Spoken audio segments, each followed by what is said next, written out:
Hello and welcome to the Battery Test Channel. It's been 2 years since I released the M12 high output video, and that had great reception.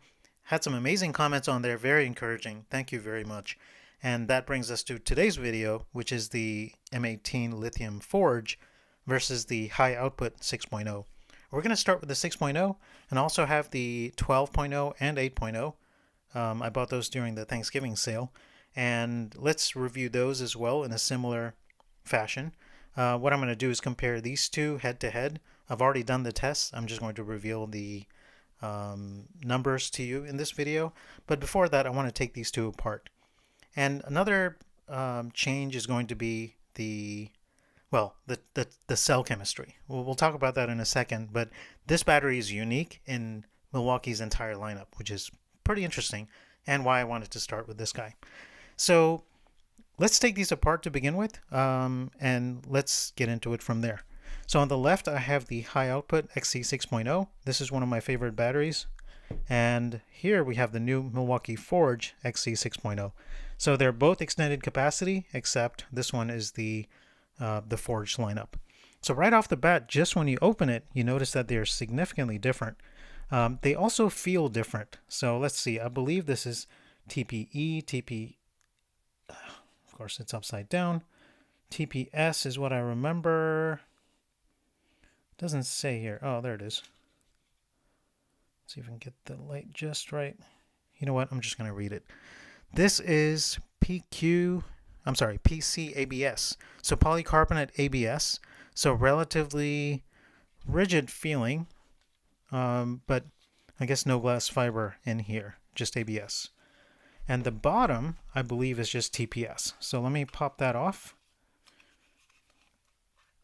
That does not want to coordinate now that I'm on camera. Yep, PC, TPS, SEBS. So this is TPS is a type of TPE, except it's more flexible and handles temperatures better, apparently. I am no plastics expert. This is what the Google said. And yeah. So this is relatively flexible, feels good in the hand, pretty hard. But this guy is something else entirely. This is PA66 and I believe GF25. So glass fiber reinforced nylon. You can see that right there. And it has a fire resistance rating, 52. I'm not sure what that rating means, to be honest. I did not find a conclusive answer, but it is fire. Is it retardant or resistant? Probably retardant.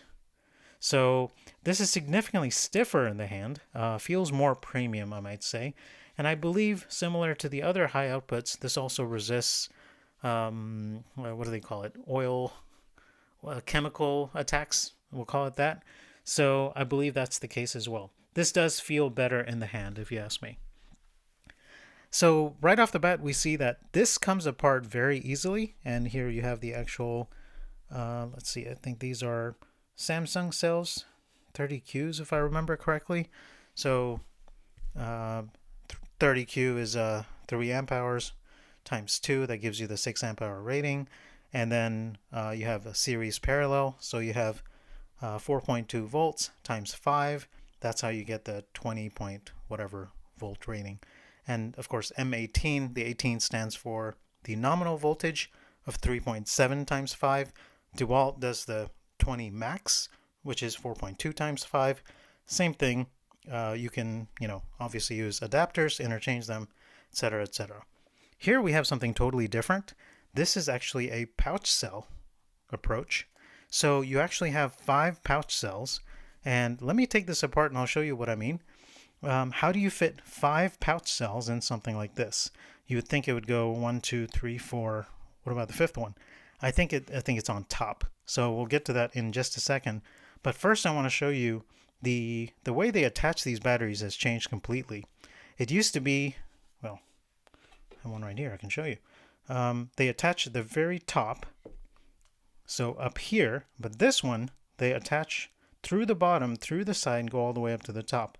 And apparently what was happening is when you, I'm not sure who, abuses the battery this badly, but in certain situations the battery was coming apart. And of course that's a safety concern, and that's why this was addressed. So similar but different. Now let's open this up. So let me show you what this looks like. Oh yeah, in a previous video, I did have a question. How are you opening these up? What is the torque size you're using? These are torque security bits. So the security bit has the hole in the middle. I believe this is a T10. Yep, T10.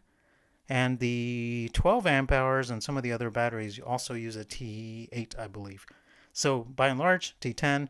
There are other sizes as well. Another interesting tidbit before I open this up, 4 screws. Same 4 screws. 2 long, 2 short on both of them. All right, I'm going to put some of this metal away since we're pulling out this battery. And let's take a look at what it looks like. All right, let's take a closer look at these batteries. Let's start with the HD 6.0. Here we have the, let's see, it's 10 of the Samsung 30T cells. So these are 3 amp hour each, 10 of them in 5 series, 2 parallel. So 2 of them in parallel give you the amp hours, 3 amp hours each times 2 gives you 6.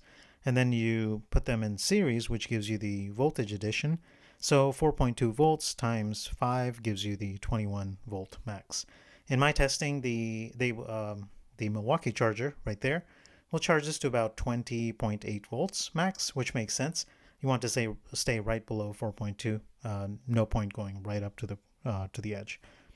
So Samsung 30T cells, I did confirm that. And then we have the fairly traditional PCB layout. This is the 6.0. The 8.0, interestingly, is exactly the same, which is different cells. So you have 4 amp hour batteries. These are 3. Higher current, these will give you 35 amps max. And I'm not sure what the 8.0 does. But in my testing, I have found that this is a very good balance between speed of charging, discharging, versus how much energy it actually holds. All right, picking up the new guy. This is the hang on. Yep. This is the new pouch cell battery. So there's not much here I can take apart. So where is the battery? Well, the battery is actually right inside. This is really the only port. If you look inside, it actually looks like a prismatic pouch. In fact, hang on. Let me grab one of my LiPo batteries. Conveniently located right here. And this is essentially what it looks like on the inside. So this is a lithium polymer pack. The chemistry for this one, I cannot say if it's same or different. The packaging is similar, and they probably use similar material. Through that little port, you can actually tell that they're the same color right there. So this is a bit of a black box. I'm not willing to go any further, but essentially it's this is a 3S pack. You see 3 layers, and then this one, I would say this is essentially a 5S pack. So 3S gives you about 11 amps, and of course this is a different chemistry. Not quite the same thing, but 5S pack, and essentially, now the packaging here is interesting because how do you do 5? This is easy, 5 times 2, but here we're talking about 5, and I'm thinking it's, 1, 2, 3, 4, and maybe 5 just going across, or something like that. Just a guess here. All right, taking a look at the PCB, we do see 4 giant MOSFETs that we don't see in the high output. So obviously the FETs are here to turn the battery pack on and off, and they are a custom, well, it looks to be a custom international rectifier part, but the rest of the PCB looks fairly similar with the microcontrollers for the battery charging. If there are resistor banks on here for balance charging, they are very tiny, so I don't think that that part has been embellished, which is a disappointment. I was hoping to see better balance charging, which has been a weak point in Milwaukee chargers, especially the 12.0s. So when I do a review for the 12.0, I'm curious to see if it does have better balance charging, so we don't end up with that 3-bar problem. Oh yeah, one more thing. There is some kind of secret code to this. So if you hold this down, it flashes a secret code. Some folks on the internet have figured it out. I'll make a separate video once I really figure out what's going on. So yeah, let's get on with the testing and let's see how it does. The charging characteristics, this battery is very impressive. It sucks down 300 watts on average, that's not maximum, that's average, in the first 17 minutes to give you 85 watt hours. And in 24 minutes, the battery pack, which is 108 watt hours, is completely full. That's very impressive. In fact, this is faster than the 12 and 8 amp hour battery packs as well. And that's comparing it to the Forge, not the regular, the Forge. So just keep in mind that this has to be with the new dual bay supercharger. The old supercharger is quick, but not quite as quick as this one. Drop a like and let me know in the comments if you'd like to see a supercharger 1 versus 2 head-to-head. I think I've got every battery that Milwaukee makes, and I don't mind putting them up against each other. That might be an interesting video. All right, looking at the thermals, this battery only hits about 35 when being charged up. 35 is about 95 degrees Fahrenheit, so that's looking great as well. The high output had similar numbers, so no big difference. In terms of thermals, they're exactly the same in charge and discharge, but when it comes to charging, it's significantly faster. So great job by Milwaukee on this one. So I divided up the conclusion into multiple areas. So I discharged it, charged it, and then let's compare that to what the price looked like. So the high current drain test, I determined based on the runtime that the blower consumes about 550 watts. And so the first conclusion is, wait a minute, the Forge actually lasted less than the 6.0 high output? Yes, and let me tell you why. Because in the first 10 minutes, the Forge kept its RPMs pretty much constant. I tested this by measuring the frequency output of the blower with my phone, and then I used an app to determine what the frequency was, and it was about 2880 hertz or so. And as the RPMs dropped, you could actually hear the blower reduce in RPM based on the sound. So I used the sound to determine what was going on. So 10 minutes for the Forge versus 8 for the high output. And then even after that, there was a much more precipitous drop on the 6.0, the high output, rather than the Forge. So the reasoning here that I surmise is that this dropped less. This was putting out more power for longer. Since it's also a high output like the other one, it just ran out of juice, which is great, which is actually what you want. So it gave you high performance for a longer period of time and then said, hey, I'm out. Whereas this guy, he decided to slack off early. 8 minutes, this guy slowed down. So obviously there was more left in the same quote unquote 6 amp hour tool. I prefer watt hours, but hey, whatever. 108 watt hours in each. And using these numbers, I basically estimated the power in the tank to be 550 watts. So if you take, and let me get into how I did that. So essentially, you took 108 watt hours from this battery, drained it in 12 minutes. That works out to 550 watts because you take away the time element. Yeah, pretty simple math. And so the next question is, wait a minute, does that mean that this battery has less power, or does this, are they equal? To do that, I actually drained it slowly. And interestingly, well, not quite interesting because this is a new battery. If you drain it slowly, the new battery actually lasted longer. So it has a little more energy on tap, but it runs out quicker because it runs hotter, gives you more performance for the time it's running, but because it's giving you more performance, it actually dies quicker. Perfectly reasonable, makes sense. All right, now for the discharge test. So it took 24 minutes for the high output to charge to 80%, but only 17 minutes for the Forge, which doesn't sound like much, but it is a good bit. About 50% quicker, which is impressive.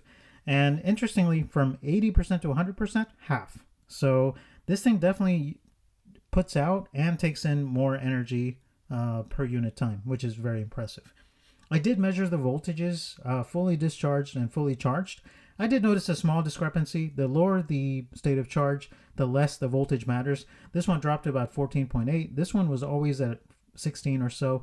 Doesn't really matter, but it was interesting. So yeah, total charge time, 50% longer. There's just a no contest here. The Forge is significantly faster. Big caveat, you have to use this charger. If you use the old charger, things are about the same. The old supercharger puts out about 330 watts. The new one, the dual base supercharger, puts out about 430 watts. Yeah, so 100 watts more, definitely a big improvement. 128 watts on this battery, 130. This is just natural differences. Let's talk about price. So in a 2-pack, well, before I get into price, please don't buy Milwaukee batteries. They're just horrible deals. I think this is on purpose. They want you to buy the tool packs. When you buy the tool, you get the battery, for Thanksgiving. I actually bought the 12.0 and the 6.0, I think, for $250. That's how much I paid for it. And this is a great time to plug and say, I pay for everything myself. I paid for all these batteries, chargers. Yeah, these are not working hands. I do this for fun. I like DIY stuff around the house. So I pay for this out of my own pocket. If YouTube helps me make a couple of bucks, that would be great. Please like and subscribe. It really helps. I'm trying to hit 1,000 subscribers so I can monetize this, so I can go buy more batteries, do more reviews. You know how it is. All right, so price MSRP, $135 for the 6.0 and $150 for the Forge. That's the 2-pack pricing. Yeah, like I said, don't buy the batteries. 2-pack pricing is really not that bad. All right, so conclusion time. I like this battery. I really do. This thing dumps a ton of current, charges fast. It's lightweight. I think I may have forgotten to mention this. 950 grams versus 1,100. So yeah, I guess I go around memorizing these random facts about Milwaukee batteries. So 950 watts, and I think the other channels have probably convinced you of this. This does put out 12.0 caliber. When I say 12.0, I'm talking about this one. I should probably not point across the camera. So this is a phenomenal battery, but oh my gosh, I can barely lift this up. So the Forge 6.0, in my opinion, really does succeed in giving you HD 12.0 power in a 900 gram package, 950. And it honestly, it actually highlights how good of a battery this is too. Great battery pack, but it really can't keep up with this. This is certainly next gen technology. I was disappointed by how much this thing heats up when charging and discharging. I thought higher capability would mean less energy wasted.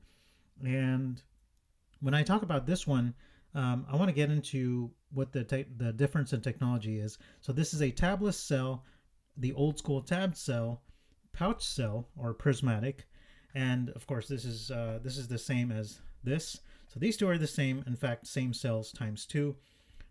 This one is unique. No other battery in Milwaukee's lineup uses pouch cells.